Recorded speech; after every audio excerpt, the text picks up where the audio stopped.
quiero darle una gran bienvenida y decirle que estamos muy honrados, muy felices de tenerla en Buenos Aires.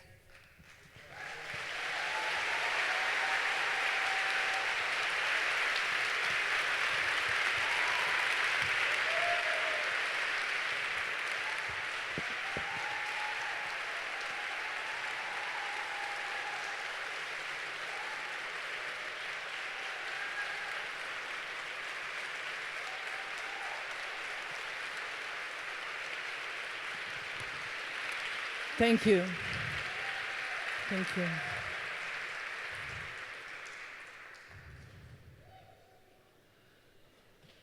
This is my third day in Buenos Aires, and I really feel home. And thank you so much for coming such a large numbers for the opening of this festival. I'm incredibly honored that you give me this privilege to open the festival today. I was thinking how I can open the festival, and what would be the best to do is to read something very personal and something which is very emotional to me is my own manifesto. In the past, so many artists wrote their own manifesto. The futurists in the 40s, the Dadaists, the Surrealists, and so many personal manifestos was written by the writers, poets, architects, filmmakers. And I like to share tonight my own manifesto with you.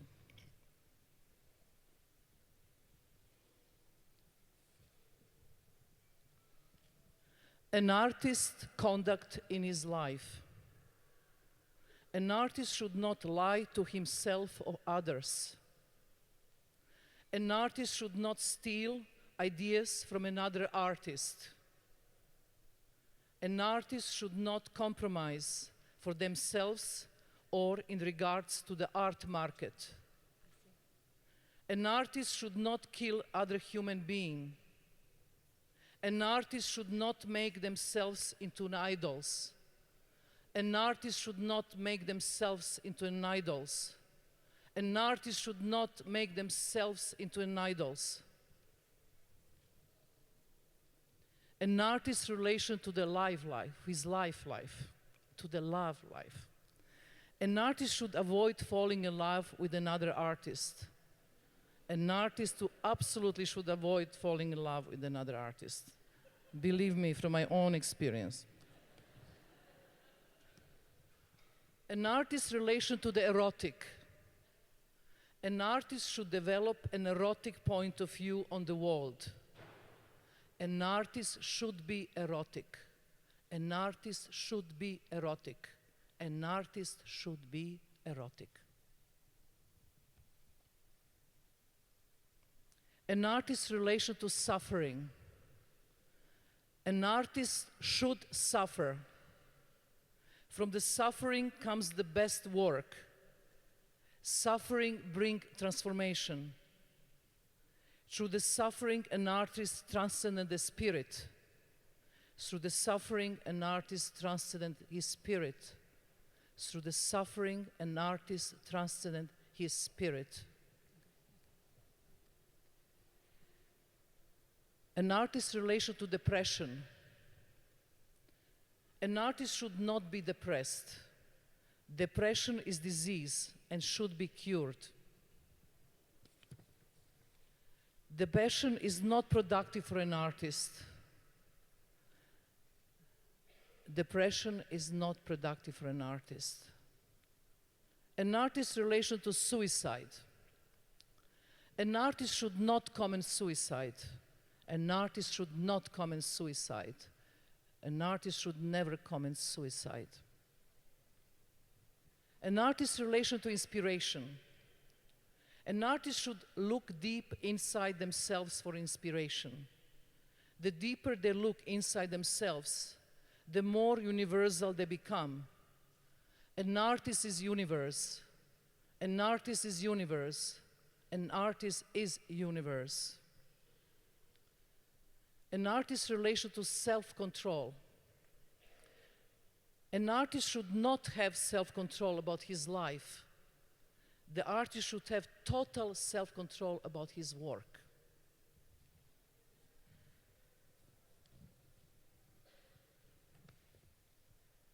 The artist should give and receive in the same time. Transparency means receptive. Transparency means to give. Transparency means to receive. An artist's relation to symbols. An artist creates his own symbols. Symbols are an artist's language. The language must be translated. Sometimes it's difficult to find the key. Sometimes it's difficult to find the key. Sometimes it's difficult to find the key. An artist's relation to silence. An artist has to understand silence. An artist has to create a space for silence to enter his work. Silence is like an island in the middle of turbulent ocean. Silence is like an island in the middle of turbulent ocean. An artist's relation to solitude. An artist must make time for long periods of solitude. Solitude is extremely important. Away from home, away from studio, away from family, away from friends. Artists should stay for long periods of time at the waterfalls. An artist should stay for long periods of time exploring exploding volcanoes. An artist should stay for long periods of time looking at the fast-running rivers. An artist should stay for long periods of time looking at the horizon where the ocean and sky meet. An artist should stay for long periods of time looking at the stars in the night sky. An artist's conduct in relation to his work. An artist should avoid going to the studio every day. An artist should not treat the work schedule as a bank employee does. An artist should explore life and work only when an idea comes to him in a dream or during the day as a vision that arises as a surprise. An artist should not repeat himself. An artist should not overproduce. An artist should avoid his own art pollution. An artist should avoid his own art pollution. An artist should avoid his own art pollution. An artist's possessions. The Buddhist monk advised it is the best to have 9 possessions in their life. 1 robe for the summer, 1 robe for the winter, 1 pair of shoes, 1 begging bowl for food, 1 mosquito net, 1 prayer book, 1 umbrella, 1 mat to sleep on, 1 pair of glasses if he needed. An artist should decide for himself the minimum possession they should have. An artist should have more and more of less and less. An artist should have more and more of less and less. A list of artist friends. An artist should have friends that lift their spirits. An artist should have friends that lift their spirits. A list of artists' enemies. Enemies are very important. The Dalai Lama said, it is easy to have compassion with the friends, but much more difficult to have compassion with enemies. The artists have to learn to forgive. The artists have to learn to forgive. The artists have to learn to forgive.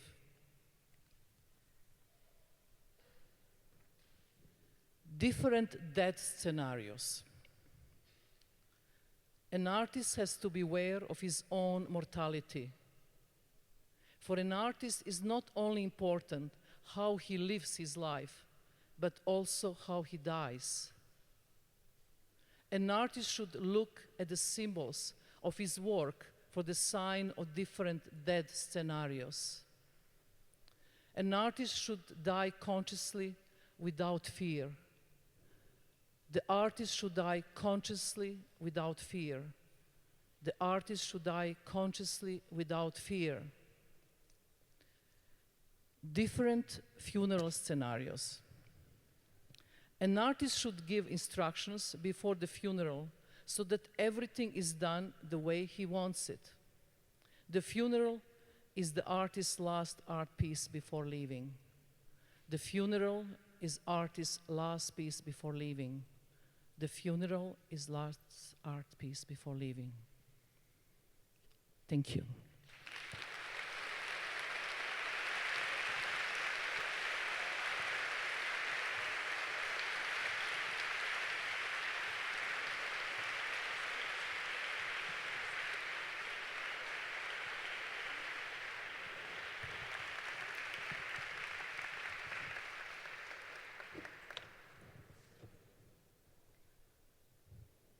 Thank you very much, Marina.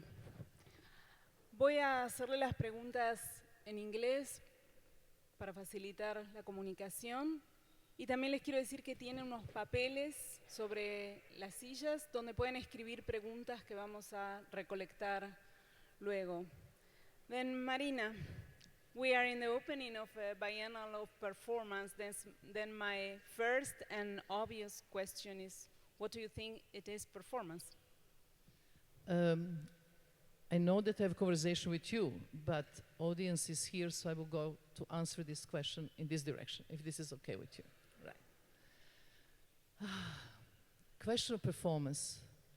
If you've asked different performance artists what is the performance, you will have very different answers. I could have my own answer. Performance is a physical and mental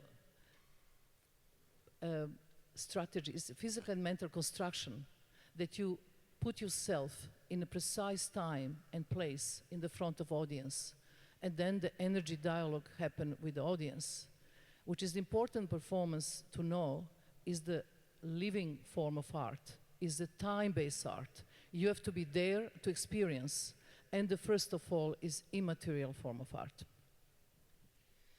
Then a question that comes to me immediately is, what is the difference between performance and theater?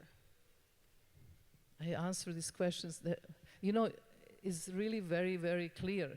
A performance, let's say, in a theater, the knife is not the knife, and the blood is ketchup.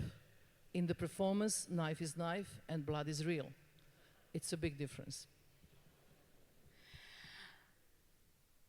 I am very, like everybody here, fascinated for the way you use the body and having a lot of questions, particularly why nude body is present in many of your performances. Then we can watch a video, a film of Imponderabilia, a work you did with Ulay, and let's talk more deeper if you want. You know, first of all, in the early 70s, the Vito Conci, which is an American artist, said very important thing. He actually gave, in the 70s, the name body art. And what meant body art is the body is the place where things happen. Body is the tool, body is the material. And this is how the body art performance starts. And in the beginning, the naked body was naked. If you think about fashion of performance art, in early 70s, everybody was naked or dressed in a dirty black or dirty white. This was it. That's how we perform. But you know, it's very important, the concept, why you are naked. It's not just to be naked for the nakedness, but it's important also the concept behind. So why we don't play this one, and just I can explain, Imponderabilia. This was the piece, Imponderabilia, which you're going to see here. It's a really old piece from the 70s. And we've been asked, Ulay and me, my partner at the time, to make the performance in the museum. It was performance festival, like very similar like this one. And what we done, we reconstruct the entrance of the main museum, smaller, and we stand naked, facing each other, and every single person have to, what is happening? I love, there's always some kind of complications. Just imagine. So, we are standing naked in the main entrance of the museum, facing each other. The public entering the museum have to pass sideways through the small space between us. Each person passing has to choose which one of us to face. The performance was 6 hours. It was supposed to be 6 hours, but after only 3 hours, the police came and they all passed facing me and then asked passports on the other side. I mean, we was naked, we didn't have any passports, so they forbid the performance. And it was really interesting, this piece. It was very important, this idea, why we are doing this and why we are naked. You know, if there was no artist, there would not be museum. So it was a very poetical idea. The artists are the entrance of the museum, and you have to pass between them. And there was also interesting the idea, you know, which side you're going to take, male, female, or both. It was very narrow entrance. Later on, when we made this piece in MoMA, we had to do so many restrictions. We have to think of wheelchairs entrance, so or the public should not be too close, and so on. So there never was the same as the 70s work was.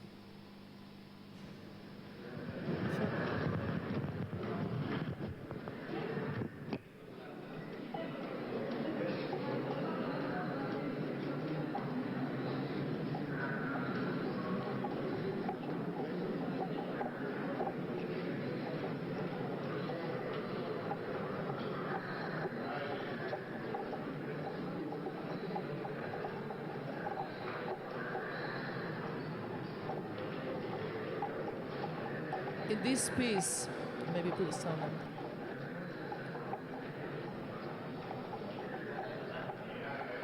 You see the scene, the concept here. It's very important that we are naked and not dressed, because we wanted to feel the public. We wanted the public touch our skin. This was the idea. And looking at this, I wonder if you, first of all, people has a choice. They can go through a door or to go into the space through your both body. That is true? No. Okay. In the first original performance, there was no choice. In American version, it was the choice, because the Americans have so many regulations. You know, I have to say that I was so mad on the organization. Just to tell you, like, one of the very iconic pieces I have to make with the sitting on the bicycle seat called Luminosity on the wall. You know, 2 days before I start the piece, there came 4 lawyers of MoMA and say that the person who re-performed the piece have to have helmet, security bell, and only 15 minutes.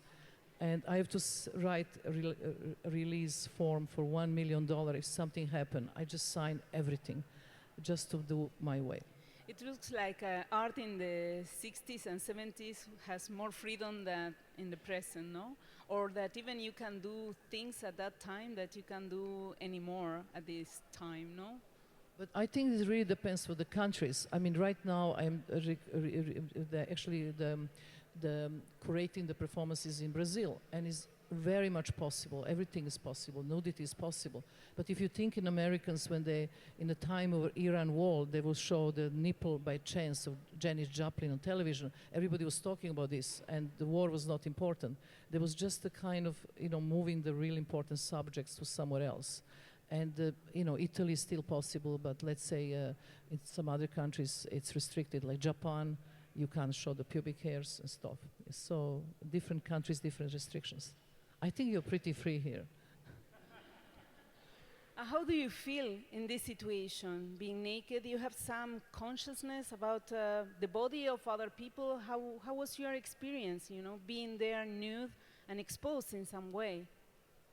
But you know, when you're a performance artist, you have very strict division between your personal self and your performance self. In your personal self, I mean, personally, I'm pretty shy. I don't like to undress just in the front of my friends. But if I'm in the public, I don't care. It's not any more personal body. I present the body, the female or male body. It doesn't matter. It doesn't matter if you're fat or old or skinny or whatever shape you are. You present the idea, you present the concept, and this is completely different attitude. I don't have any feeling of shame or kind of embarrassment at all. For me, it's important to focus what I want to say to the public, what is the idea. And in early works, I done lots of work with naked body, and we was called like minimal, almost like a sculpture. The body and the space was important. Naked body and the space. But also looking at this, I have the feeling that the audience was pressed to limits, no? And limits sounds like a word that is a concept or an issue that is very present in your work. Like your work is always pushing limits, going beyond. I am thinking, for example, in a work like Rhythm 5, and how you were bringing your body to limits that you were not aware that it exists in some way. This is one of the things, how you calculate or how you wanted to go beyond, and if you have a clear idea where you want to go, or you are just abandoned to this energy of pushing limits and going beyond. First of all, the one important thing, I don't want to die. I'm not interested in dying performance. I love life too much. I just want to push my limits as far as they can go to see, what we can do with our body. But our body is much stronger than we think we are. And one thing with performance is you don't rely just on your own energy. You rely on the public energy. The public gives you energy to go much farther than your own self can do. And actually, you have to be understood that the performer and the public create the work. That's the work, because it's done for the public. In this particular piece, can you just go?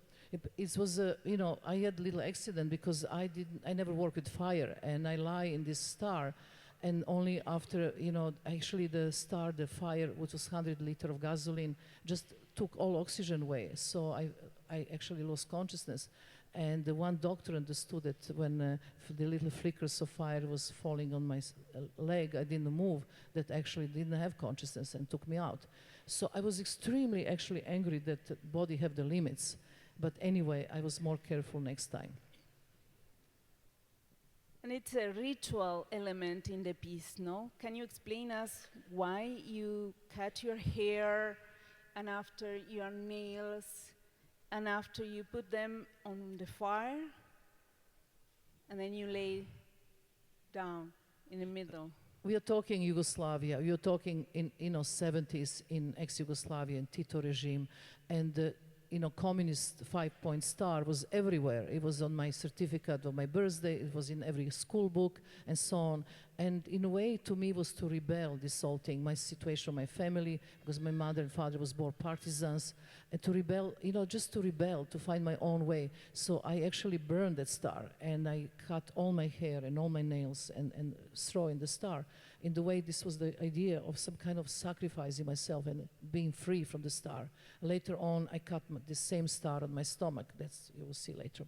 It's true that you have to come back home at 10 and you were not allowed to be, it's a performance artist, very free in a changing time of complete liberation. And tell us about your Okay, this mother. is very abusing for you, amusing. But, I have terrible restrictions at home. My mother was the major of the army. My father was general. And, when I sleep at home during the night and my bed was not very straight, she wake me in the middle of the night to say I'm sleeping too messy. And then so when I go now to hotels and I'm sleeping, people think I'm not there because I sleep so straight.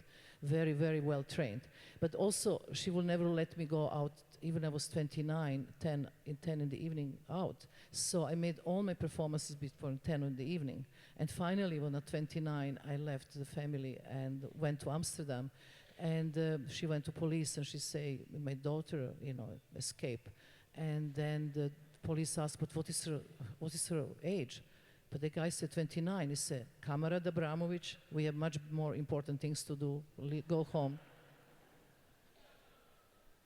But can I tell you a really good story about why I left?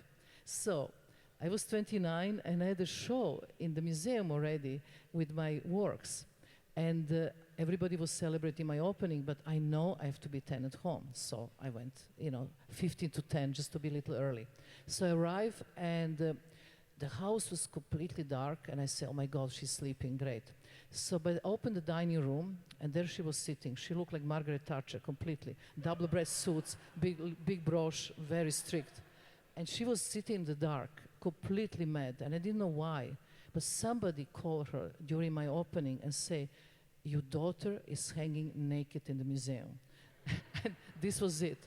So I'm arriving, and she's sitting at the table with a huge porcelain ashtray, sitting really heavy one in the middle. So she takes this ashtray, and she said to me, I give you the life, and I'm going to take from you. And she takes this ashtray, and she's taking with the full force straight into my head. Now, ashtray is flying to my head, and I say to myself, I'm not going to move. She's going to smash my brains everywhere, but she's going to pay for it. She's going to prison. She's going to do this. But then I moved ahead and left to Amsterdam. This is probably one of your more impressive works, a moment when you give all the power to the audience. You provide several elements that were in a table. Here you have the translation of the list of 72 objects, no? And you give all the power to the audience. Then what happened? Oh God, that was... Anyway, in the early 70s, we've been so much criticized. Performance was not considered any kind of form of art. We was really, the people laughed at us. We was not, been put in any kind of museum, or it was really hard time. And, also, we was always thinking, always named as exhibitionist, as a masochist, and so on. So I was thinking, I was so mad of public reaction. So I want to make the very radical situation that actually I give the public all possibilities. So I am in gallery, I'm standing there completely dressed with a black shirt, black trousers, and I have 76 objects on the table. These objects, some of pleasure and some for the the real pain. And I have including all these objects, is the pistol with one bullet, real. And I have the menu standing there saying, I'm an object, you can do anything you want on me, including the pistol, and kill me for 6 hours. I'm giving you permission to do anything with me 6 hours. Wow, I was 23. All right, and this was in Italy. So, in the beginning, the normal art public will arrive. In the beginning, people was, playing with me, doing little things here and there. The man will give me the rose, that was nice. But then somebody take the scissor, cut my clothes, and take the pins of rose and put in my stomach. Another one take the knife and cut me. I still have a scar and start drinking my blood. Another one, it was a very strange situation. Women will tell men what to do, and they will just take off my tears. Are we going to show this? More or less. And, and I was absolutely object. If you put my hand standing up, I will leave this way. I will just always focus in one point in the space. I never moved. If they move me around, yes. They didn't rape me because there was their wives and there was a normal opening. But because it was Italy, there was 3 very clear classic projections of Italian culture. Madonna, Mother, and a whore. And somebody give me the pistol and put the bullet in, and then another person take the pistol away, start fighting. They put me around, they move me around the gallery, the space. And after 6 hours, I was looking like hell. I was full with blood and water and naked. And then the gallerists come and say, 6 hours is over. So I start walking towards these people for first time. And they literally run away from me, all of them. And I arrived to the hotel, it was 2 in the morning, and I looked myself in the mirror, and I had a big piece of white hair. And I knew, yes, the public can heal you. And that was a very important point in my life. If you give them all the trust and the possibility, they can kill you. But it also is important, if you give them something which make the spirit low, they will use it. But if you wait and find out the way to make the spirit higher, then you can get best out of them. So this was a lots of process of learning.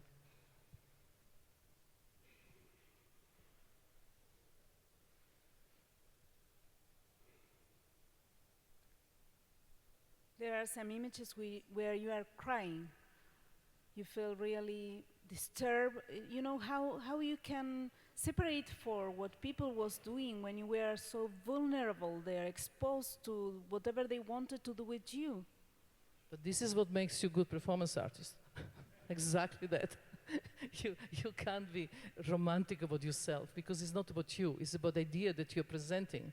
And because you're presenting the idea, you have to sacrifice you poor little self because it's not important. But what happened with the audience when the performance ended? How they confronted you?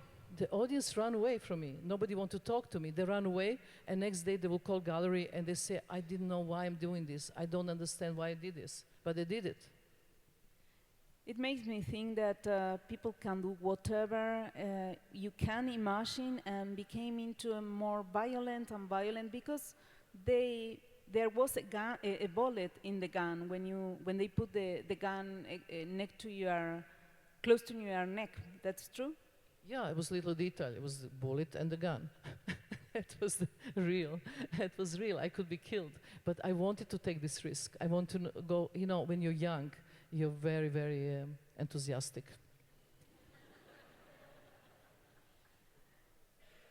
But it talks a lot about confidence and getting confidence or being confident of the reaction of the audience that you lose in some way this confidence. I think when you decided not to give this power to the public anymore. And then, okay. Stressed energy. Okay, just we stop there. So, this is really important. There are 2 times in my life that I give my, that I have to create trust or I have to give power. This was, the first one was Rhythm Zero for the public, and this one's for the man I loved and called Rest Energy. I have to trust him completely to make this piece because the arrow is facing my heart. We put some light down because they were terrible scene. Our light here, so we can see the screen better. Sí, podemos apagar un poco las luces aquí cerca de la pantalla.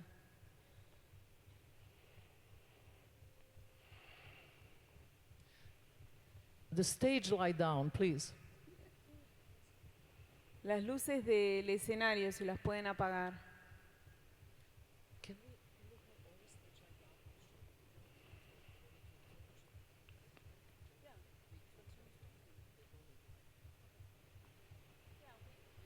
We don't need the light. It's okay? I like talking in the dark. The video you look is better. Okay, just leave it like this. So anyway, so this is it was really important, this piece for me, because it was really a piece about the trust. That is all about. I don't trust so many people after this one.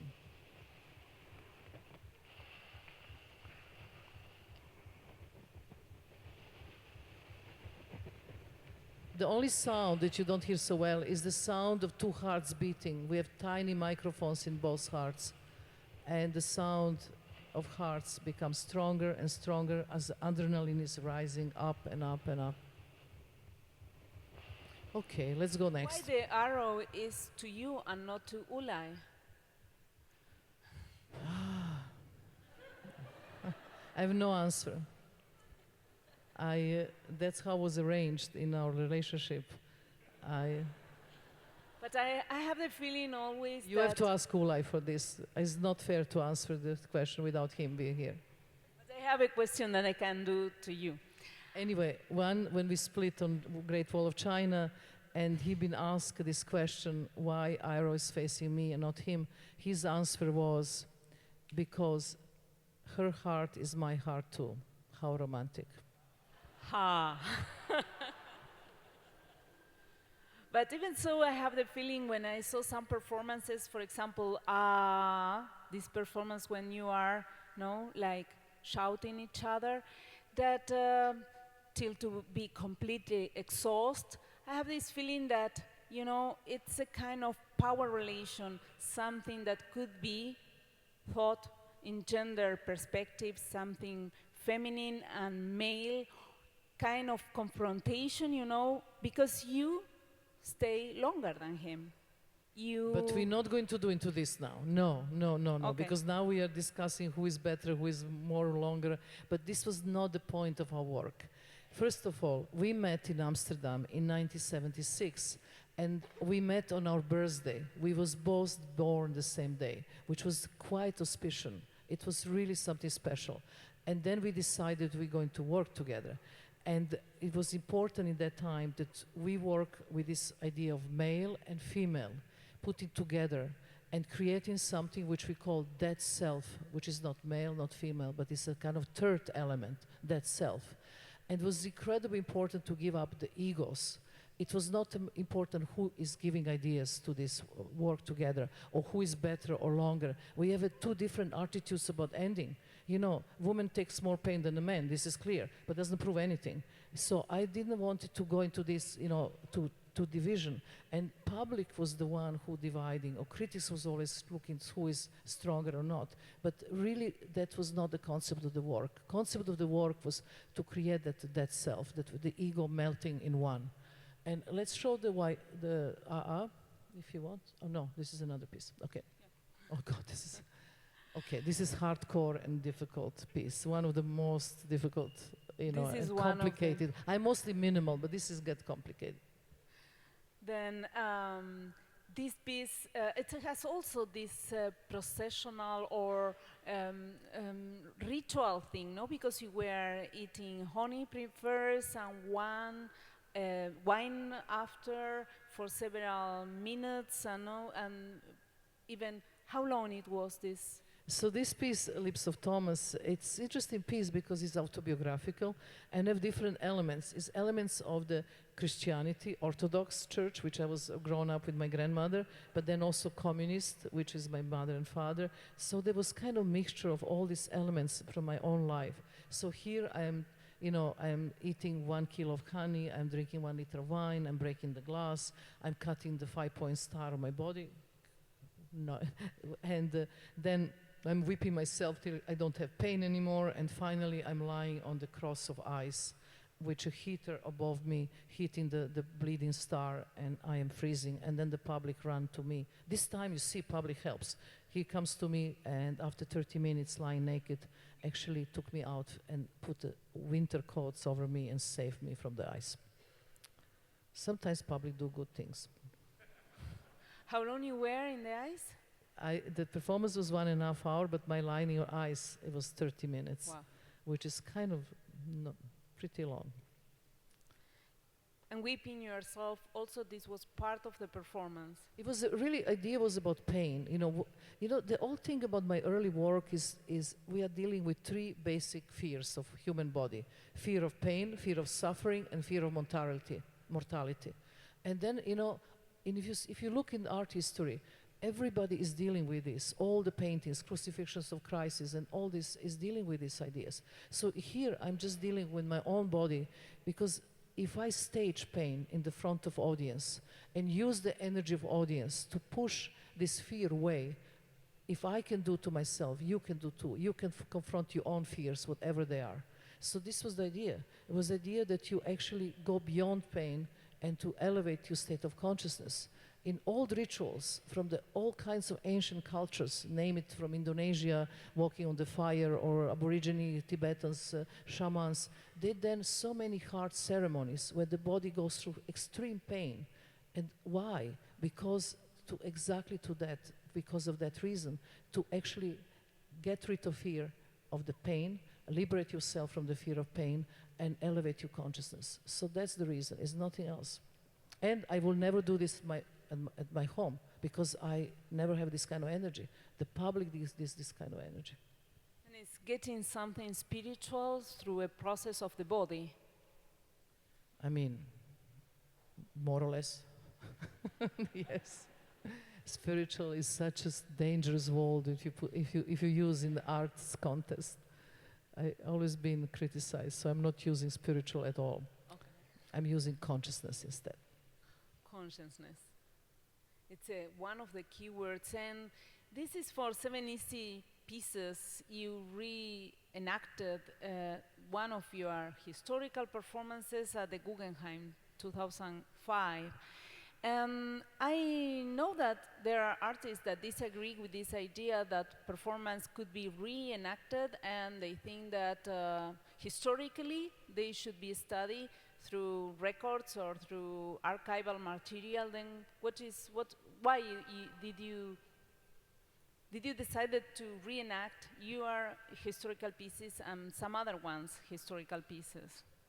You know, performance art from the 70s being copied by everybody, by MTV, by theater, by movies, by the designers, by the fashion, and they never give credit to original material. Even young artists copying 70s performance, and then young critics saying, oh, this is a wonderful original piece. And actually they don't know the history. This piece has been done and done and done and done.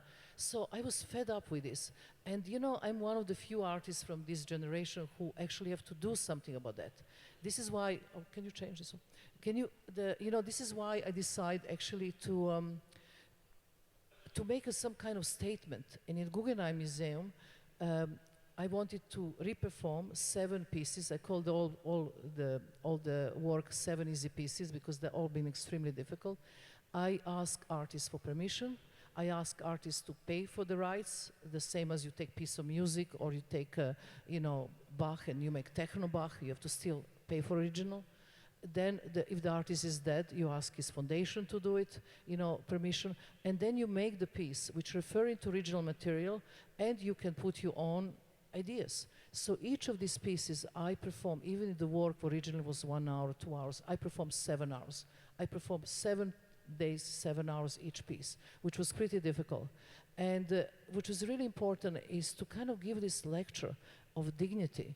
If you have something you wanted to perform, then give the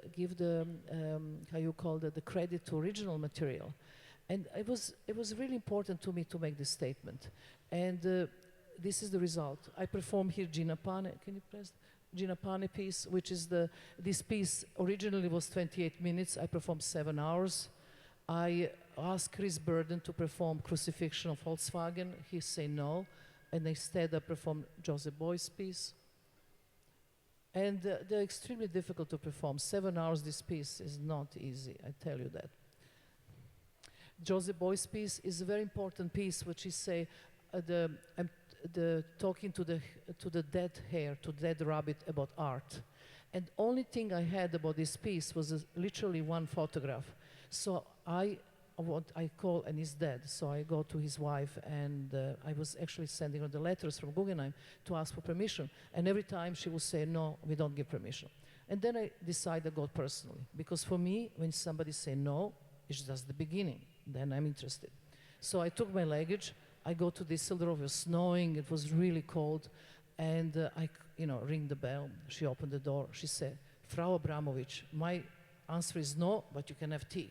I said, can I have a coffee? She said, okay. And 5 hours later, I got permission. But not only permission, I also got the material that I could see, the photographs and the video and nobody saw before, because there's only 1 image of this piece, that actually I can reconstruct this piece. I was like archaeologist to reconstruct this piece, and I was very happy about that.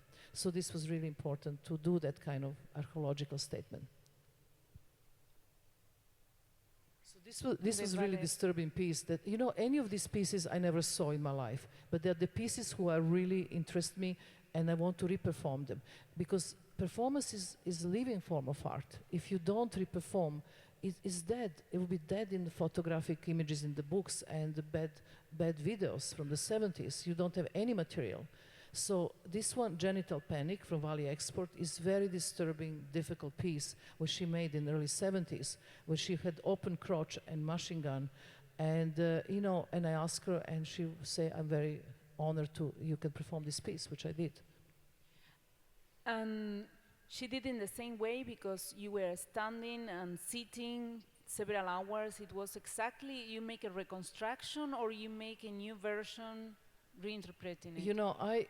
When you re-perform different pieces, one thing where so many people, they criticize and say, this is my original, please, I will not give it anybody. I think this is selfish attitude. I think as an artist, you have to be more generous. Even if the person who performed put his own charisma, put his own ideas, but still refer to your original piece, it is okay. So it could never be the same, because it's not the same person, it's not same time, it's just all different circumstances. And it's true that when you were performing your piece, you were wearing the cap of your mother when she was in the fighting in the resistance? Not in this piece. No, no. In Thomas Lips. Yeah, it's different. Anyway. Here. It's true? Yes. It's the cap of my mother when she was... My mother and father were national heroes. It's kind of not easy to have national heroes for the parents. And the boots? It were the boots you were wearing for the lovers? Great Wall of China. It's true? Oh. 2 mobile columns are installed amongst... Can we stop here? Yeah. So this piece, it's really, really...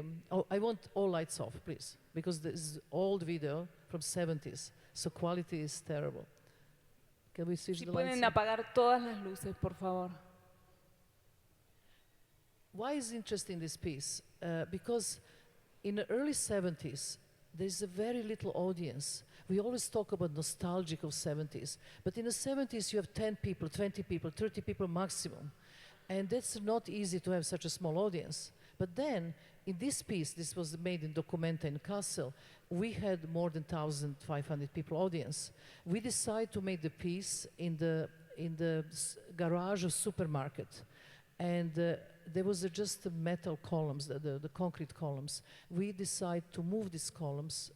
It's a very sculptural piece. The body is naked, is architectural space, and we move these columns with twice weight of our own body as much as possible. And we call the work expansion in the space. And the public was so, the public came to the garage, first to look for the cars from the supermarket, and then also the art public. So it was a crazy mix. And there, in this case, when the Ulay column doesn't move, he leave. My column didn't move, but then move later. I didn't even notice that my column didn't move. I didn't even notice that he left. I didn't notice anything. I went into this kind of complete trance working with this piece. And never touching with the hands, all body moving columns. After this performance, we was absolutely dark blue for 3 months. 2 mobile columns are installed among stationary columns. Can we put more sound? Because sound, I want really sound. El sonido más alto, por favor. Twice the weight of our bodies. We stand back to back between them. We move simultaneously towards the mobile columns, hitting them repeatedly with our bodies and moving them towards the stationary columns.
el sonido bajo ahora?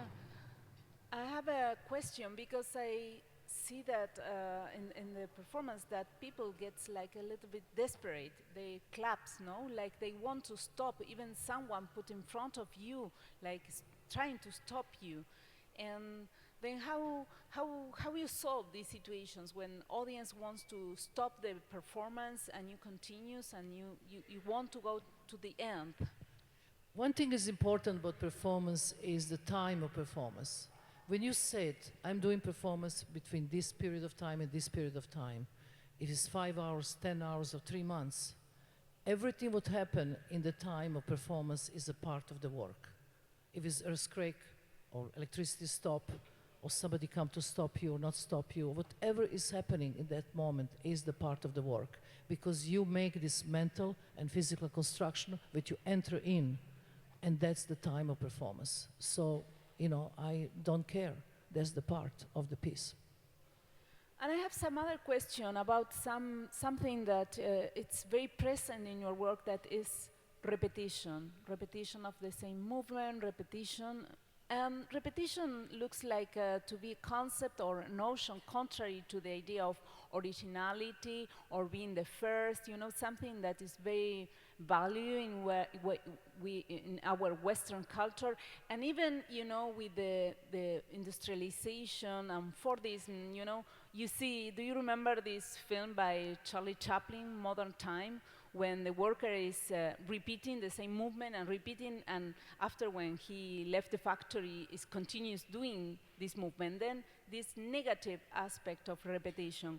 But at the same time, even in Western culture, repetition has an important presence. It's present in praying, for example, and is present in another cultures. Then what is the importance or the role that has repetition in your work?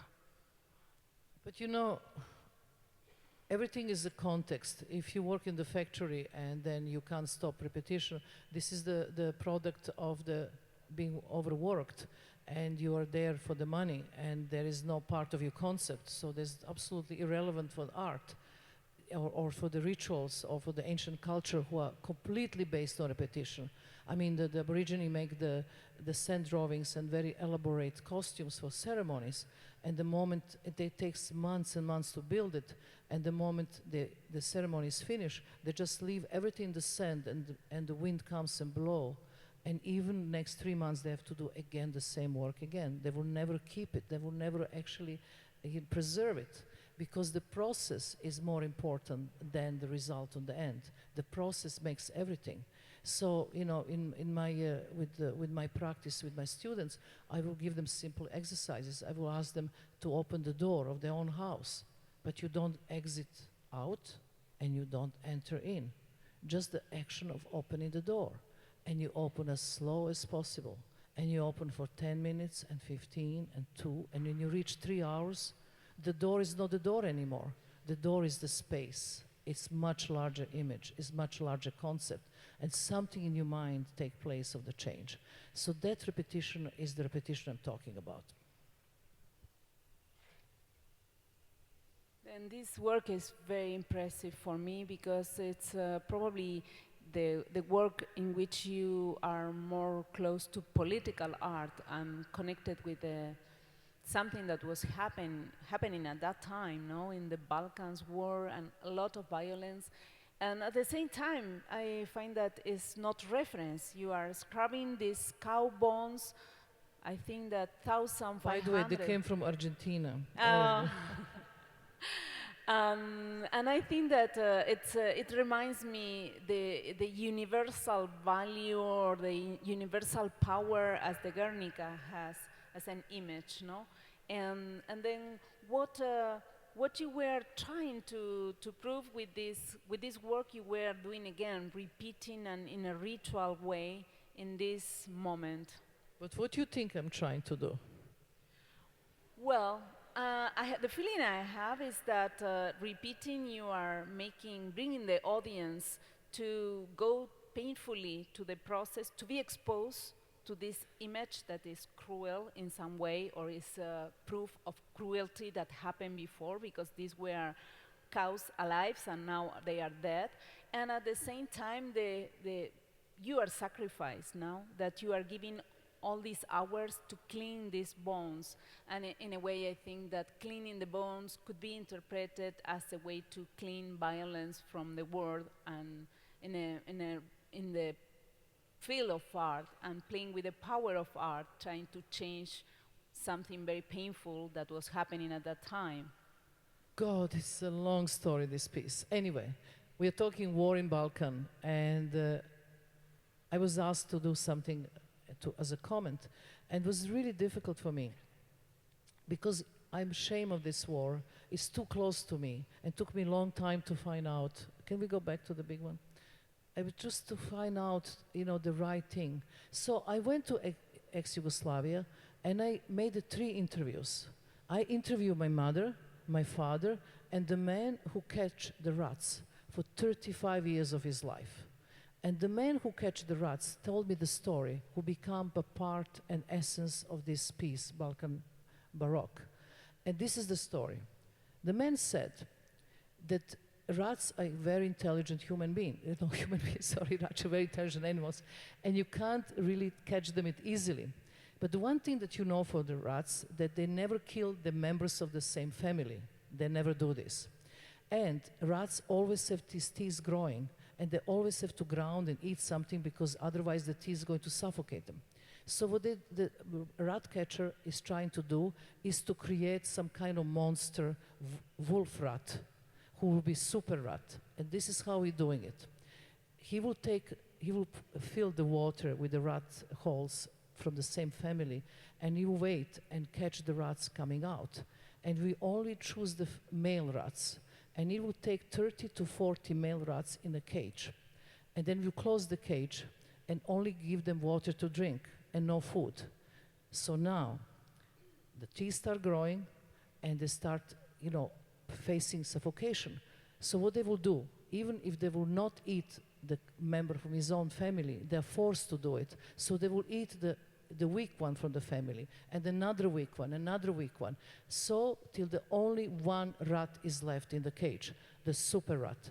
So now the rat catcher will look very carefully into this whole story and wait till his teeth are growing so much they will suffocate him in any minutes. He opened the cage, he take the knife and take the rat's eye out of his head, and then he let him go. Now rat is hungry, outraged, and in fear of suffocation. He go to holes of his own family and kill every single rat on the way, till stronger or bigger rat kill him. So this story for me was essence of Balkan War, which I actually tell in the video. And at the same time, in the front, I had 2,500 cow bones, which I was washing for 6 days, 6 hours. It was very hot. It was 30 degrees. It was Venice. It was, absolutely smell was impossible. The smell was like going to my pores, and the worms was coming out, and it was everywhere, the worms from the heat. But this was really strong image I want to create, because blood you can't wash. You can try in every way, but never could be washed the blood. And I want to create the image, who is not just the image that is related to Balkan War. You have to create image who can be used for any war, anytime, anywhere. And that was the work.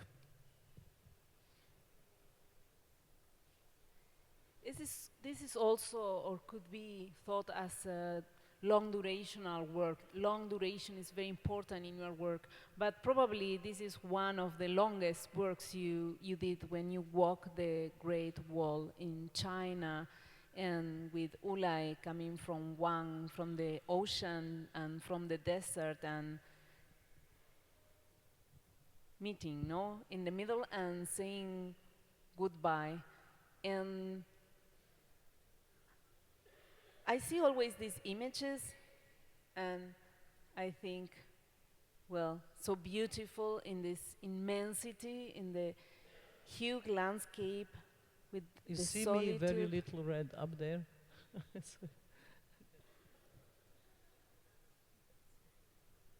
Why you were wearing red and Ulay blue?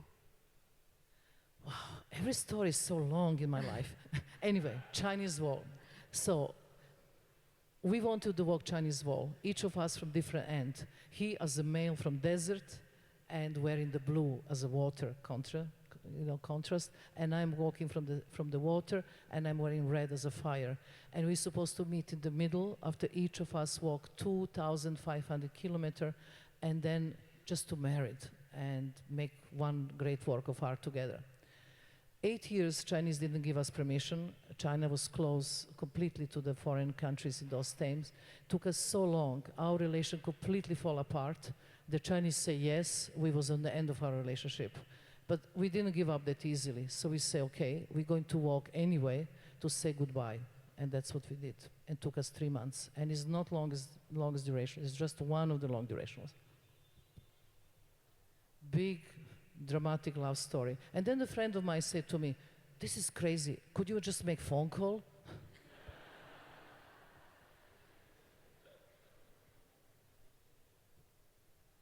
And it was painful goodbye. Can we move on?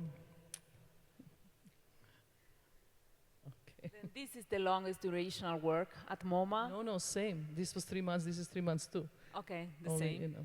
Okay, I will not repeat how many hours you were sitting looking at some other people in a very, very simple layout, but that you were not going to the restroom, you were not drinking water, you were not eating, you were sitting there and looking.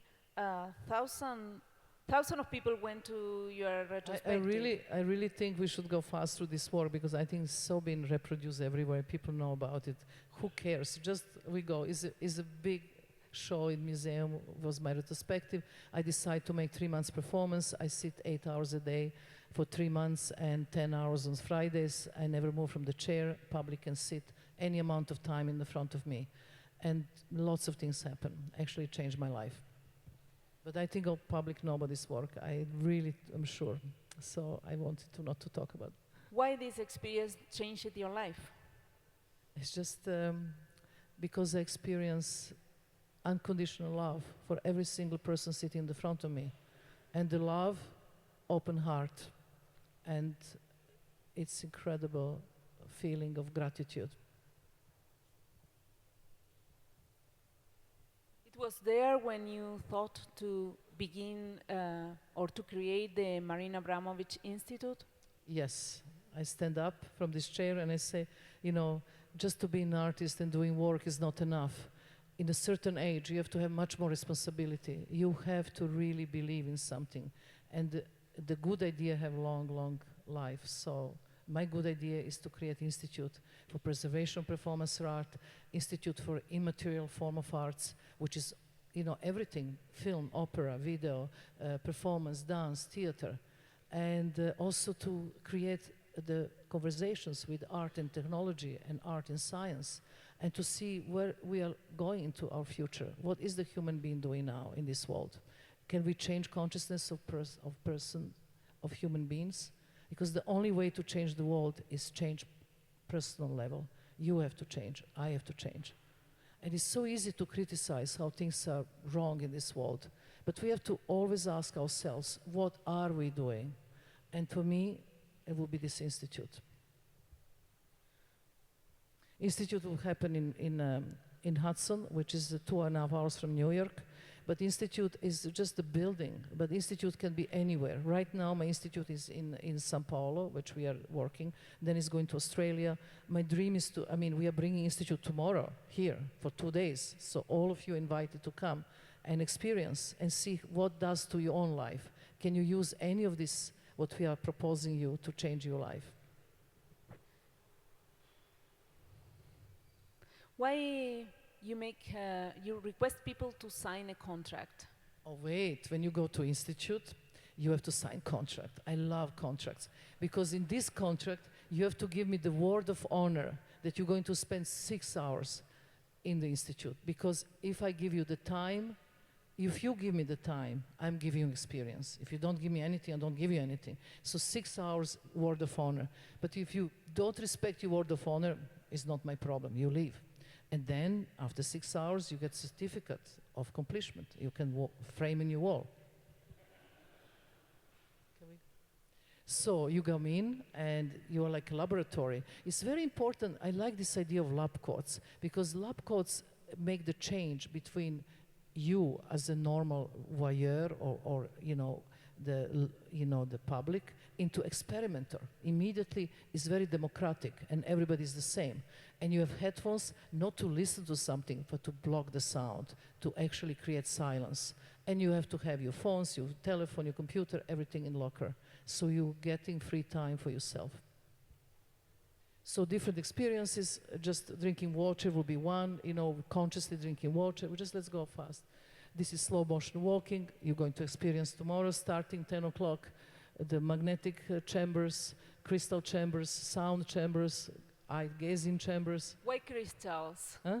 Why crystals? What are the importance or the meaning of crystals? I love crystals. Then Crystals are a simplified computer of our planet. Every kind of impulse, every watch, every quartz, take the impulse of electricity and stay forever. If you tune to the vibration of crystals, you can really tune to the memory of the planet. Simple. And crystals been used since ancient time for the curing, for so many different things. If I start talking with crystals, we will never leave this space. Okay, eye gazing, go. Luminosity chamber, sound chamber. And when you go through this, so institute work like this, you sign the contract, you arrive, and you have to do certain preparation. Public have to prepare themselves in order to see something long durational. And then when you finish all these tours through different chambers, you actually have to go into long durational chair, which brings you to the performance space. And the performance space can be anything, and it's long durational. It can be opera, or can be theater, or dance piece, or performance. And that, this preparation tune you how to see something which is long durational, because we don't have any patience. Our patience is the same like 30 seconds Coca-Cola advertising on television, and our kids even have less patience. They're just changing channels every 5 minutes, not even every second. So this is about slowing down, getting into simplicity. And then you will get into the long durational chair, you go to see the artwork, and after that, if you fall asleep, which is very natural, because you're maybe exhausted, you will be transported to the sleeping lot. Then you sleep, you wake up, and you go to see some more art, and then 6 hours pass, you get your certificate, and you go happily home. How is supposed that you will feel? What is the change that you suppose that people will experiment? I can't tell you everything. You have to go through this process, and I hope you're there 10 o'clock in the morning, and then we have a conversation on the end of the day. What happened to you? This is the plan. That's the plan. Anyway, parking lot. Oh God, I think we have to. Can I show you one image? So this is the reaction of the public in 512 hours in Serpentine, which I worked together with Lindsay Peisinger. It was a very important piece. This was one of the really, for me, even as artist is present, was important. It was an important piece there too. Because here what we are doing, we ask public to come to a completely empty museum. We just didn't have almost nothing. We had some chairs sometimes, or some beds like we have here. But the idea was to bring them to the silence. I want to show you one image at the platforms. They are the platforms that you just stand in silence together. Everybody, Bangladeshi housewife with the science fiction writer, or the teacher, or the politician, or the worker in the factory. I want to show you this image. For me, it really emotionally moves me every time I look at it. There are 3 generations of people, the child, the mother, and the father. They came there without expecting anything. They came to look at the art. What they actually found, they found themselves.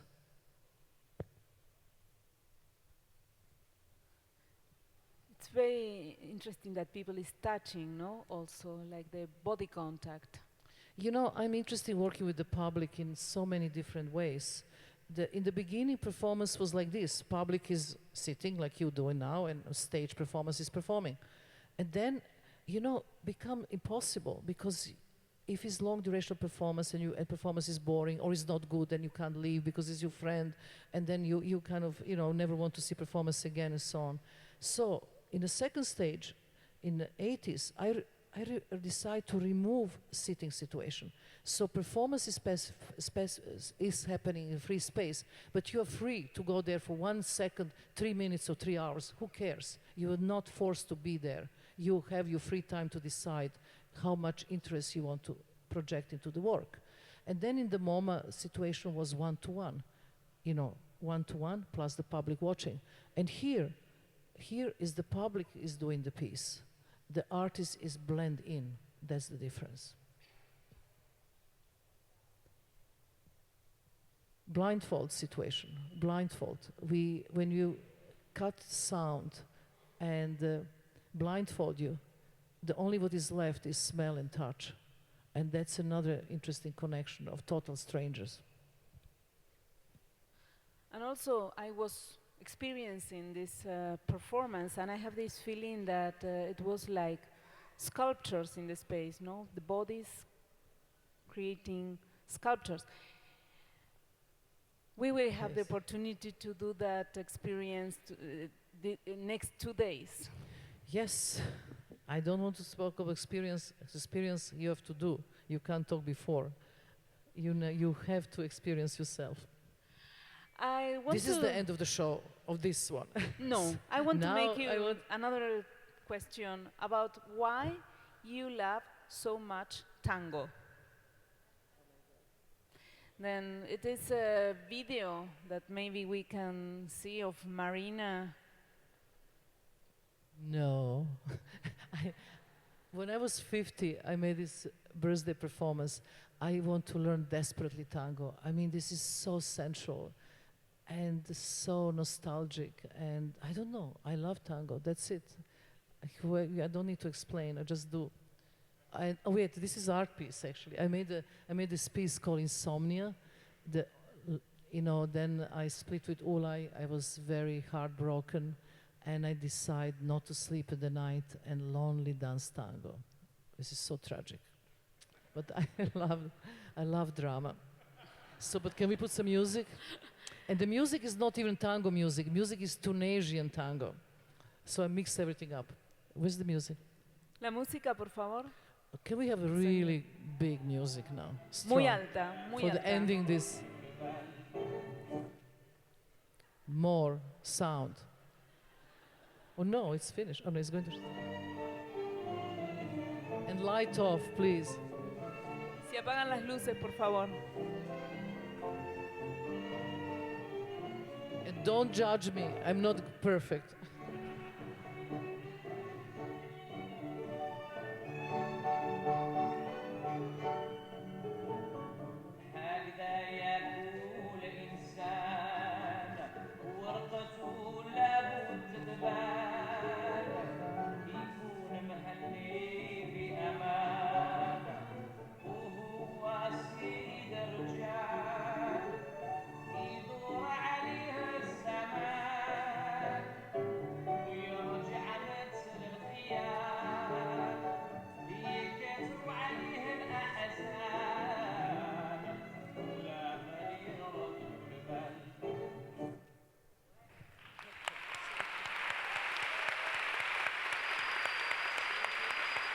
Thank you.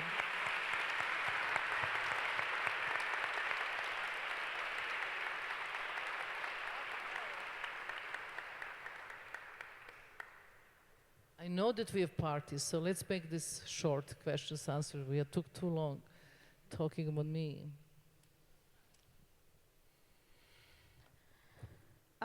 Well, I have a lot of questions. Then I will translate some of them. It came a lot of questions through But Twitter can we just blindfold it and I pick up one? Okay. And give me the. This is John Cage way of chance operation. Okay, this one. But I have. Okay. Well, this is a question I did. What you feel when people put a gun against your neck, but also, also, how is your relation? How was your relation with Ulay at the time you were making performances, and how it is now after the encounter of 2010. I think that is a lot of myth and not. Okay, I can very fast answer. All right. It was the life of my life. Then he made a pregnant Chinese woman on Chinese wall, a translator, and then we split. And then I didn't ever go to China. I hated to go to see a Chinese wall again. And then I invite him as a guest of honor to see my retrospective in MoMA. I didn't expect that he's going to sit in front of me. It was very emotional. And after this, now we are not in talking terms and we're suing each other. It's bad. That's it. Here is, I took for you one question. It's okay? Because Yes. I find interesting, or something that we didn't talk about.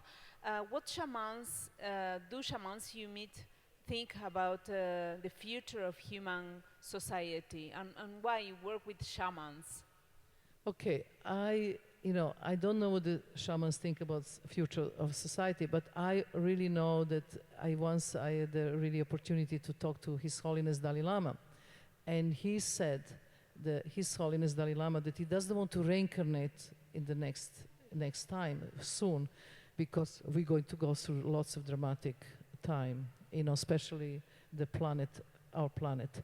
And he also say when he's going to be reincarnate, he's going to reincarnate as a woman, which is good news. This is interesting because it's about something that we didn't talk about.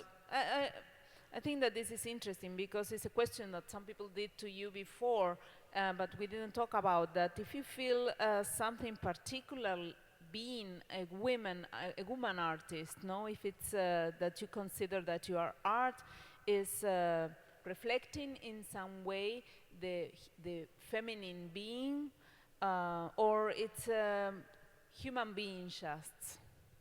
I had this really tough the mother. I really don't want to be feminist. I was just trying to escape from her powers. But a part of this, I don't consider myself feminist. I said to so many times, because I hate exhibitions where they say woman art or feminist art, because I feel like we are put in kind of ghetto.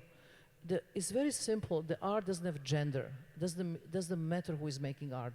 The gays, the homosexuals, the lesbians, the African Americans, the white people, black people. It's only one criterion that is there: is a good art or bad art. And I am female. That's true. But I'm not female artist. I'm an artist. That's all.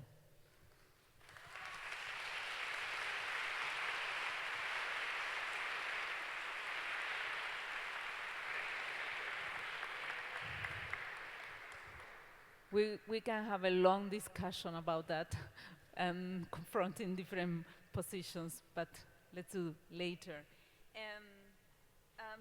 This is a very important question. I am serious. Tell me. Okay. After 3 days in Buenos Aires, have you tried dulce de leche? Dulce de leche means milk candy. Nobody give me anything. I mean, I have to just work. If anybody have this dolce di leche, whatever it is, I eat right away after this lecture. I love sweets. I'm addicted. Here, oh my God. Here is the, come on, that's amazing. The solution.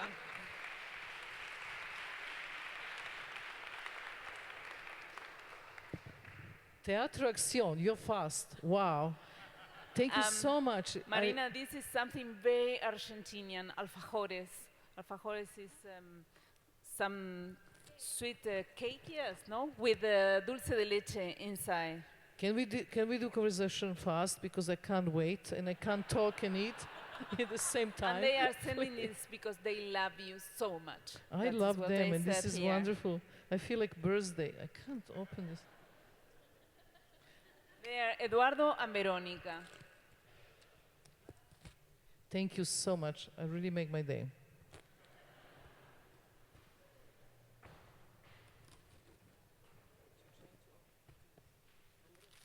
Okay, what is the next?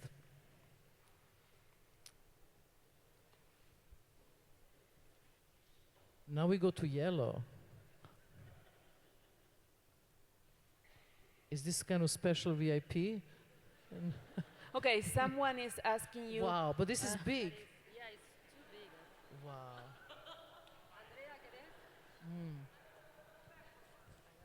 This is seriously good. Thank you. I know that very well. One of the last questions I have that I think that is something that And the we one I didn't want talk to about. pick up. What do you think about death? I just made the entire manifesto to you. I think about that every single day. I even make the theater piece with Robert Wilson, Life and Death of Marina Abramović, which I actually have the funeral.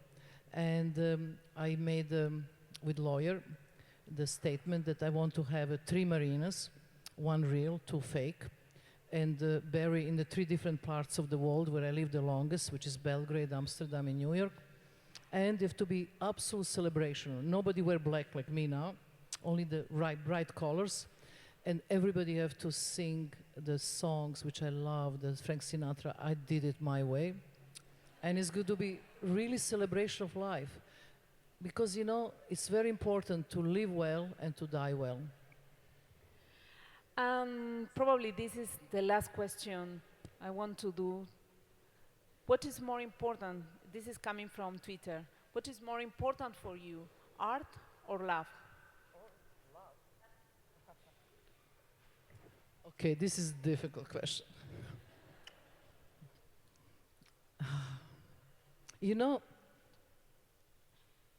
I have to say that in my life, so many times, I have to make this choice. And in a way, I always took the choice of art. But I'm thinking that one thing important about love that we have to learn, and took me all life to learn this, which is so important, is to learn unconditional love. Not love to one person or one thing, but unconditional love to the planet, to entire human beings. And that's something that takes such a long time to understand. That kind of love is worth living. Well, thank you very much, Marina. Thank you. Thank you. We finish? Yeah.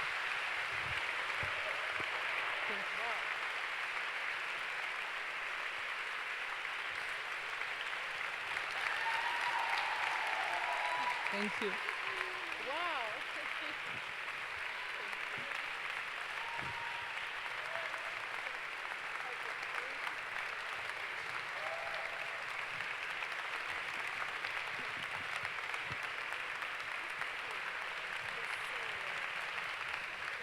Thank you.